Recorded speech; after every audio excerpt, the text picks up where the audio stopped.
तहलका मचा देने वाली इत्तला के मुताबिक हमीद किरमानी के कत्ल में सबको एक हादसा जरूरी है। मैं तुमसे मोहब्बत नहीं करती। अब क्यों छुपा रहा है? तुम्हारी फैमिली के लिए खतरनाक हो सकता है, तो जस्ट टेक द डील और बात खत्म करो। कैसी डील? एक ही दोस्त है मेरा। हमारे नौजवानों के रगों में मुलव्विस पाए गए हैं एंकर हारून मलिक। कौन सीखा सिर्फ जहर बन रहा है। चौधरी को एक्सपोज करना बहुत जरूरी है। किसी ने उसको नुकसान पहुंचाया तो मैं किसी हद तक भी चला गया। मेरी इज्जत दाव पर लगी है।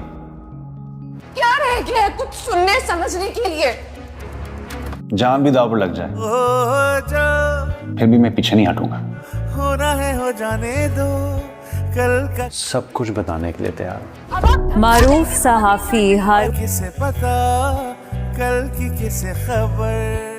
अगले एपिसोड में आप देखने वाले हैं कि जब हारून किरमानी साहब का इंटरव्यू करने के लिए गया था तो किरमानी साहब ने साफ मना किया था कि उसकी लोकेशन किसी से भी शेयर ना की जाए, लेकिन हारून मलिक उसके मना करने से पहले ही अपने बॉस को उसकी लोकेशन शेयर कर चुका था। और उसके बाद किरमानी साहब पर हमला होना और उसका जान की बाजी हार जाना, इन सारी बातों को इस्तेमाल करते हुए चौधरी साहब हारून को किरमानी के कत्ल में फंसा देंगे और हारून इन सारी बातों को खुशबख्त से छुपा के आगे बढ़ रहा था। लेकिन खुशबख्त को जब इन बातों का पता चलेगा तो वो काफ़ी ज़्यादा नाराज़ होगी और उसका यही शिकवा होगा कि हारून ने उसे वक्त पर क्यों नहीं बताया। लेकिन तब तक बहुत देर हो चुकी होगी और हारून को किरमानी के कत्ल की साजिश की वजह से जेल की हवा खानी पड़ेगी। लेकिन चौधरी अपनी साजिशों और अपनी ताकत के इस्तेमाल के बावजूद भी हारून मलिक को ज़्यादा देर तक जेल में नहीं रख सकेगा। हारून मलिक बहुत जल्द ही बेगुनाह साबित हो जाएगा और जेल से भी बाहर आ जाएगा।